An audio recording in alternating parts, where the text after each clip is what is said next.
Conditions हैं इस amount की, इस लोन की, बहुत ज़्यादा खराब है। और ये बात मैं नहीं कह रहा, टर्किश मीडिया ने भी इस पे आर्टिकल पब्लिश किया है। आईएमएफ ने हाल ही में पाकिस्तान को एक लाइफलाइन दे दी है, मगर कंडीशंस कंडीशंस चुभेंगी। नाउ कंडीशंस क्या है? जितनी रकम के लिए पूरा पाकिस्तान इंटरनेशनल मॉनेटरी फंड के सामने मिन्नतें कर रहा था, उससे कहीं ज्यादा रकम जम्मू कश्मीर के लिए हमारी गवर्नमेंट ने मुहैया कराई। ठीक है, लेकिन एक बात इमरान खान में ठीक थी, वो आईएमएफ के पास नहीं जा रहा था, कई अरसे से वो नहीं जा रहा था। उसने रोक के रखा हुआ था जबरदस्ती, ऑल दो के वो जो भी जिस तरह भी मैनेज कर रहा था। ठीक है, लेकिन उसके दौर में पेट्रोल जो 140 रुपए लीटर था, डील्स उसने आईएमएफ से नहीं की थी। ठीक है, सारा कुछ रुका हुआ था। नमस्कार, वेलकम टू स्टडी आईक्यू। मैं हूं प्रशांत धवन। नाउ रिसेंटली एक बहुत ही बड़ी जियोपॉलिटिकल डेवलपमेंट ये हुई है कि पाकिस्तान ने एक fresh loan, all together fresh $7 billion का लोन ये अप्रूव करवा लिया है फ्रॉम आईएमएफ। इसका $1 बिलियन इनको इमीडिएटली मिल जाएगा, बाकी का अमाउंट आराम आराम से पाकिस्तान को मिलता रहेगा। मैं वैसे ये बता दूं, जब से इमरान खान को हटाया गया है पाकिस्तान से, जो भी इनके लोन्स का इशू था from world bank, from IMF, इसमें पाकिस्तान कोई भी प्रॉब्लम फेस नहीं कर रहा। लगातार पैसा पाकिस्तान की इकोनॉमी में डाला जा रहा है। नाउ ये सब देखकर भारत के रक्षा मंत्री राजनाथ सिंह जी ने एक बहुत ही इंपॉर्टेंट स्टेटमेंट दी है। इन्होंने ये कहा है कि पाकिस्तान ने बहुत ज्यादा कड़ी शर्तों के साथ, जी हाँ, जो अभी शर्तें हैं इस लोन की, ये मैं आपको बताऊंगा। आई डोंट थिंक कोई भी देश जिसकी सेल्फ रिस्पेक्ट है, जिसके लोग काफी हद तक अवेयर है, पढ़े लिखे हैं, वो ऐसी शर्तों के साथ कोई लोन एक्सेप्ट करेंगे। बट अगेन उस पर भी हम आएंगे। इन्होंने यहां पर यह कहा है कि आईएमएफ से जिन शर्तों के अंडर पाकिस्तान ने लोन लिया है $7 बिलियन का, अगर भारत के साथ पाकिस्तान के अच्छे रिलेशंस होते, अगर ये टेररिज्म की पॉलिसी ना फॉलो करते, India would have given a bigger loan. India इससे भी बड़ा लोन देता पाकिस्तान को, अगर पाकिस्तान जो आज के समय बन चुका है ऐसा ना बना होता। नाउ मुझे यहाँ पर ऐड करना पड़ेगा, जो उन्होंने बात कही है ये ऐसा नहीं है कि बस फ्लो में बोल दिया, इसके पीछे जेन्युइन फैक्ट्स है। राजनाथ सिंह जी ने अपनी यहाँ पे स्पीच में ये भी कहा है कि इंडिया ने ऑलरेडी, आप अगर देखो तो जम्मू कश्मीर के लिए, जी हाँ, जम्मू कश्मीर के लिए हमने $10 बिलियन से ऊपर का पैकेज अलग से रख दिया है, special package only for Jammu Kashmir. ये स्टार्ट हुआ था वैसे 2015 के आसपास, पीएम मोदी ने उस वक्त स्टार्ट किया था, और यह पैकेज बढ़कर 90,000 करोड़ इंडियन रुपीस से ऊपर पहुंच चुका है, which is equivalent to more than 10 billion US dollars. तो जितना पाकिस्तान आईएमएफ से मुश्किल से मांग रहा है, उससे बहुत ज्यादा India Jammu Kashmir union territory की डेवलपमेंट के लिए खर्च रहा है। इसका अंदाज आप इसी बात से लगा सकते हैं, जितनी रकम के लिए पूरा पाकिस्तान इंटरनेशनल मॉनेटरी फंड के सामने मिन्नतें कर रहा था, उससे कहीं ज्यादा रकम जम्मू कश्मीर के लिए हमारी गवर्नमेंट ने मुहैया कराई। मैंने तो कहा कि मेरे पाकिस्तान के दोस्तों, क्यों दूरी बनाकर हमसे रखे, क्यों दूरी बनाकर रखे। आप हमारे पड़ोसी मुल्क हो, और हमारे आदरणीय अटल बिहारी वाजपेयी जी कहा करते थे, जिंदगी में दोस्त बदल जाते हैं लेकिन पड़ोसी नहीं बदलता। यदि हमसे बेहतर रिश्ते बनाकर नहीं रखते, आज जो आपको इंटरनेशनल मॉनेटरी फंड से जो मांगना पड़ा है, उससे ज्यादा तो हम दे देते। और आप अगर रीसेंट टाइम्स में देखो तो इंडिया ने मालदीव्स जैसे देश को बिलियंस ऑफ डॉलर्स का, $2 बिलियन से ऊपर का रिस्पाइट दिया है लोन्स के रूप में। इनकी इकोनॉमी को वापस रिवाइव करने की कोशिश करी है। तो India is very much capable of doing this. और ये मैं वही कहूंगा, पाकिस्तान एक बहुत ज्यादा गलत रास्ते पे जा रहा है। अभी भी आईएमएफ से ये आप कह लीजिए बहुत ज्यादा मुश्किल लोन्स लेकर, और फिर घूम फिर के हम सब जानते हैं ये पैसा, बहुत सारा पैसा जो है, ये पाकिस्तान की मिलिट्री खा जाएगी, करप्शन होगा लार्ज स्केल पर, फिर पैसा इनका जो टेररिस्ट संगठन है वहां पे ही बांटा जाएगा। पाकिस्तान की इकोनॉमी को ये पैसा नहीं मिलने वाला। इवन दो जो कंडीशंस हैं इस अमाउंट की, इस लोन की, बहुत ज़्यादा खराब है। और ये बात मैं नहीं कह रहा, टर्किश मीडिया ने भी इस पे आर्टिकल पब्लिश किया है। आईएमएफ ने हाल ही में पाकिस्तान को एक लाइफलाइन दे दी है, मगर कंडीशंस कंडीशंस चुभेंगी। नाउ कंडीशंस क्या है? पहले तो देखो, आईएमएफ ने यह कहा है कि हम पाकिस्तान की सरकार का जो खर्चा है ये कम करना चाहते हैं। आप कहोगे ठीक है, सरकार का जो खर्चा है कम करना है, तो यूजुअली इस केस में सबसे पहले फोकस होता है डिफेंस बजट पर। बट नहीं, पाकिस्तान के केस में डिफेंस बजट को छुआ नहीं गया। प्राइमरली सबसे पहले तो पाकिस्तान को ये कहा गया है कि अपने देश में जो सिविलियन गवर्नमेंट जॉब्स हैं, 1.5 लाख गवर्नमेंट जॉब्स, ये कट कर दो। 6 मंत्रालयों को डिसॉल्व कर दो। सरकार बेसिकली छोटी कर दो। सरकार का खर्चा जहां हो सके तुम पैसा बचा सकते हो, ये पैसा बचाना स्टार्ट कर दो। अब इसका भी रीजन क्या है? आईएमएफ क्यों पाकिस्तान की सरकार को कॉन्स्टेंटली ये कह रहा है कि खर्चा कम करो, खर्चा कम करो? ये भी वैसे मैं आपको बताता हूं, बट आप सोच कर देखिए, 1.5 लाख गवर्नमेंट पोस्ट पाकिस्तान में भी, इंडिया की तरह, इंडिया में तो मैं कहूंगा आज के समय प्राइवेट सेक्टर की नौकरियां भी काफी अट्रैक्टिव हो गई है।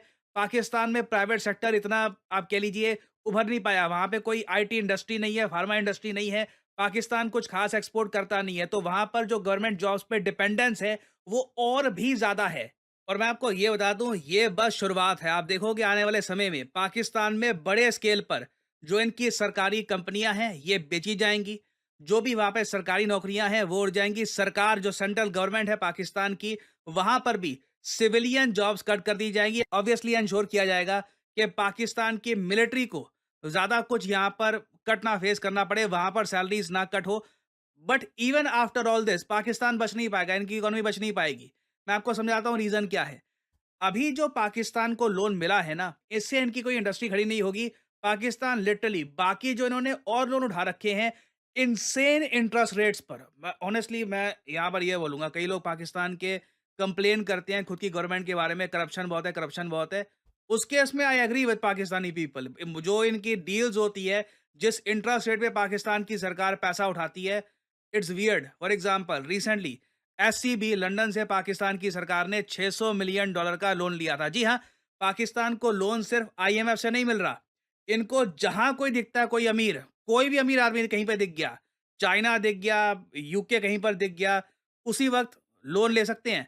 तो $600 मिलियन जो है, इसका लोन पाकिस्तान ने सिक्योर किया है एससीबी लंदन से।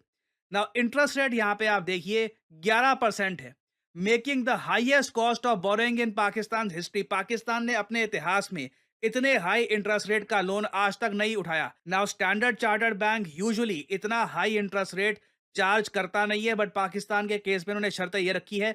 बट पाकिस्तान की सरकार के पास ऑप्शन थी लोन ना लेते, बट सडनली इन्होंने फिर भी ये लोन उठाया है। और अब आईएमएफ का लोन, हालांकि आईएमएफ के जो इंटरेस्ट रेट है बहुत कम होते हैं, आई मीन ये डिस्क्लोज करते नहीं है कि अभी इंटरेस्ट रेट कितना है, पर 5% से भी कम का होता है, तो इतना ये चुभेगा नहीं। बट ये पैसा जो है बाकी जो लोन्स हैं उनको चुकाने में ही लगेगा। सो ओवरऑल ये एक बहुत बड़ा फाइनेंशियल फ्रॉड हो रहा है, इकोनॉमिक फ्रॉड हो रहा है, और इन दी एंड पाकिस्तान के लोग यहाँ पर भुगतेंगे। और अगर यहाँ पे आपका सवाल ये है, तो इसका मतलब हम ये समझे कि पाकिस्तान की इकोनॉमी बस अब गिरने वाली है, कभी भी कुछ बड़ा हो जाएगा यहाँ पर? वेल नहीं, जहाँ तक मैं देख पा रहा हूँ यूएस, वेस्टर्न कंट्रीज का इंटरेस्ट है, ये लोग पाकिस्तान को जिंदा रखना चाहते हैं अभी भी। मैं तो कई बार हंसता हूँ, कई पाकिस्तानीज मैं देखता हूँ सेलिब्रेट कर रहे होते हैं कि यूएस डॉलर कमजोर हो रहा है, यूएस डॉलर ग्लोबल करेंसी नहीं रहेगी, पाकिस्तानीज सेलिब्रेट करते हैं। जबकि इसका सबसे बड़ा लॉस पाकिस्तान को ही होगा जिस दिन यूएस के हाथ ये आईएमएफ और वर्ल्ड बैंक वगैरह ये सारे जो इंस्ट्रूमेंट्स हैं, इसकी पावर नहीं रहेगी।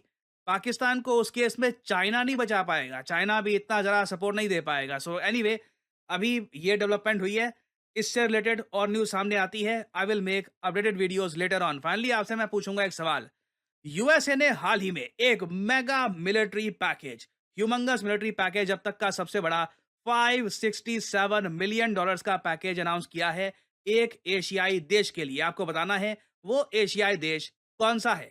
ये हैं यहाँ पे आपकी ऑप्शंस: ताइवान, श्रीलंका, भारत या फिर पाकिस्तान।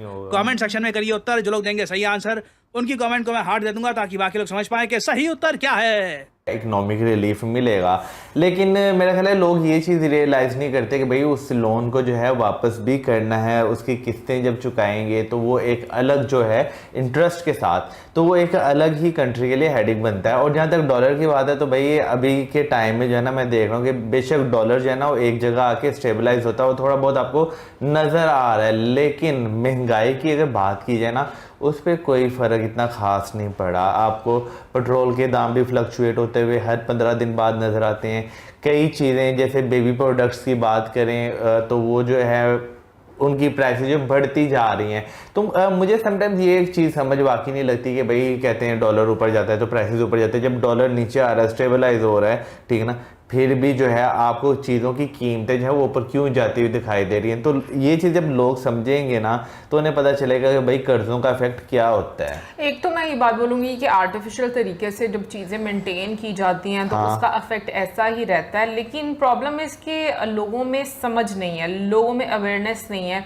अभी जैसे मौजूद ने बात की कि आईएमएफ से लोन मिलता है तो लोग सेलिब्रेट करना शुरू कर देते हैं। आई मीन सेलिब्रेशन वाली कोई बात है ही नहीं है, बिल्कुल। आपके ऊपर और बर्डन जो है वो इम्पोज किया जा रहा है और आपको ये पता भी नहीं है कि आने वाले टाइम में आपको किस तरह के कॉन्सिक्वेंसेस जो है वो भुगतने पड़ेंगे। पहले वीडियो आई मैंने तब भी कहा है कि गवर्नमेंट को ऊपर से लेके नीचे तक किसी भी पाकिस्तानी लोग को ना मांगने के अलावा कुछ नहीं आता। और बड़ी बुरी बात है कि क्या इम्पैक्ट पड़ता है। वैसे तो अब क्या इम्पैक्ट पड़ना है, जो पड़ चुका है देखो, वो तो लोगों के माइंड में है। मैं कोई ना पॉलिटिकल बातें नहीं करता, ना मैं किसी की तारीफ करता हूँ, ना मैं किसी को जो है वो हेट करता हूँ, ठीक है। लेकिन एक बात इमरान खान में ठीक थी, वो आईएमएफ के पास नहीं जा रहा था, कई अरसे से वो नहीं जा रहा था, उसने रोक के रखा हुआ था जबरदस्ती। ऑल दो के वो जो भी जिस तरह भी मैनेज कर रहा था, ठीक है। लेकिन उसके दौर में पेट्रोल जो 140 रुपए लीटर था, डील्स उसने आईएमएफ से नहीं की थी, ठीक है। सारा कुछ रुका हुआ था। जैसे ही ये गवर्नमेंट चेंज हुई है, शहबाज शरीफ और नून लीग की गवर्नमेंट आई है, इन्होंने आईएमएफ से धड़ाधड़ डील करने शुरू की हैं। पेट्रोल 140 से पेट्रोल अभी 260 पे है या 50 पे है, ये 340 से वापस आया है, 340 से। और फिर लोन धड़ाधड़ मांगे जा रहे हैं। लोन नहीं खैर कह सकते हो, भीगी मांग रहे हैं, क्योंकि लोन तो वो होता है ना जिसको पैसे लेके आप वापस रिटर्न करो। हम रिटर्न तो कुछ करते नहीं है, रिटर्न का कॉन्सेप्ट तो है, रिटर्न का कॉन्सेप्ट तो है नहीं है। हमने आज तक मेरे ख्याल हिस्ट्री में 1 या 2 दफा पैसे वापस किए होंगे, वरना पिछले 70-76 सालों में हमने आज तक किसी गवर्नमेंट के पैसे नहीं वापस किए, किसी भी मुल्क के हमने नहीं दिए वापस। और शर्म आनी चाहिए यार हमारी गवर्नमेंट को, हमारे लोगों को, ठीक है। अब देखो ना, हमारा जो बजट है उसका एक बहुत बड़ा हिस्सा मिलिट्री में चला जाता है। वहां पर इनको कंट्रोल करना चाहिए कि जो जो चीजें कंट्रोल हो सकती हैं, खर्चे कंट्रोल हो सकते हैं, वहां पे कंट्रोल करके बजट को मैनेज किया जाए। स्टेटमेंट दी है राजनाथ सिंह जी ने, और उसके पीछे कई सारी वजूहात भी हैं। और एक तो कश्मीर का इशू है, और देखिए जो काबिल आदमी होता है वो एक तीर से कई सारे शिकार वो करता है। और यहाँ पे उसने पूरी दुनिया को ये भी एक मैसेज दे दिया है कि हम कश्मीर, जिसके लिए पाकिस्तान रोना रो रहा है, उसके लिए क्या कर रहे हैं, और पाकिस्तानी खुद अपने पाकिस्तान के लिए क्या कर रहा है। आप फ़र्क वाज़ेह है कि वो आईएमएफ के दर पे पड़ा है, और उसको ये $7 बिलियन का जो पैकेज मिला है उसमें से $1 बिलियन या कुछ ज़्यादा की रकम जो पहले फेज़ में मिल जाएगी, बाकी धीरे धीरे उसको किस्तों में मिलेगी। और लेकिन उससे ज़्यादा कहीं रकम जो उसने कश्मीर के लिए स्पेशल एक पैकेज के तहत रख छोड़ी है। और हम यहाँ पे यूएन में तकरीर करते हैं, कश्मीर मारा गया, ये हो गया, वो हो गया, कश्मीर की सूरत हाल गज़ा जैसी है, और हर वो चीज़ कश्मीर पर डालने की कोशिश की हमने। वही रटी रटाई तकरीर हर दफ़ा हम करने की कोशिश करते हैं। लेकिन इंडिया दुनिया को क्या पैगाम दे रहा है कि हमारे अगर पाकिस्तान के भी रिलेशन हमारे साथ अच्छे होते तो हम कहीं ज़्यादा इतनी कड़ी शर्तों पर पाकिस्तान को ये लोन फराहम ना करते। और ये बात अगर हमारे ताल्लुकात बहुत अच्छे होते, अवामों में तो खैर, अवाम में तो कोई ऐसी बात नहीं है, कोई ऐसे ग्रजेस पाए नहीं जाते, लेकिन अगर गवर्नमेंट लेवल पर इंडिया के और पाकिस्तान के ताल्लुकात अच्छे होते, हमारे कनेक्शंस अच्छे होते, रिलेशनशिप अच्छे होते, तो वाकई आज इससे ज़्यादा हमारी जो मदद है, यानी कि मेरे हिसाब से क्या मायने रखते हैं ये, मतलब कितने ये, क्योंकि $7 बिलियन, $8 बिलियन क्या मायने रखते हैं, लेकिन उसके ऊपर इतनी कड़ी शर्तें, और भुगतना किसे है, एट लास्ट भुगतना हमें। जैसे हम अभी भुगत रहे हैं कि एक चीज़ जिसकी प्राइस ₹10 है वो हमें ₹1000 में मिल रही है, इतने गुना बढ़कर मिल रही है। तो आगे मजीद मैं ये सोच रही हूँ कि इससे बदतर क्या होगा। कभी कभी मेरा, अगर पाकिस्तान बंदे का पुत्र बन जाते हैं पाकिस्तानी या पाकिस्तान की पॉलिसी मेकर जी, तो इसमें कोई शक नहीं है कि इंडिया पाकिस्तान को आईएमएफ से ज़्यादा कर्जा दे सकता था। इसकी सबसे बड़ी एग्जांपल यही है कि रिसेंटली आपको पता है, सिर्फ उन्होंने अपने जम्मू कश्मीर को डेवलपमेंट के लिए $14 बिलियन दिए। अपने पहली बात तो ये अपने भी ठीक है, और ये है कि उन्होंने वहाँ के लोगों का या दूसरी दुनिया का मुंह बंद करना